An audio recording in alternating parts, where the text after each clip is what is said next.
Well, greetings and salutations, everybody. I trust we all had a good New Year's Day, where we bid farewell to the shitstorm of 2021 and welcomed in a new era of 2022.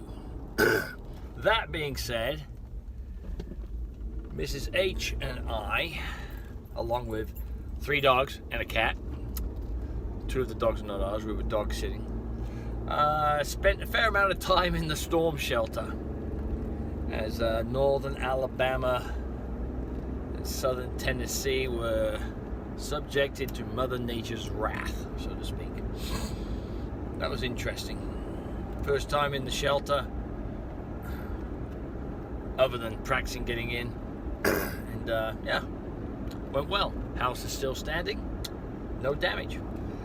So anyway, I am heading back out to the old house, and I am going to take my Mavic Mini drone, and I am going to take it up to the 2nd floor and see if we can see inside it. So stay tuned and enjoy the video. See ya. Bye.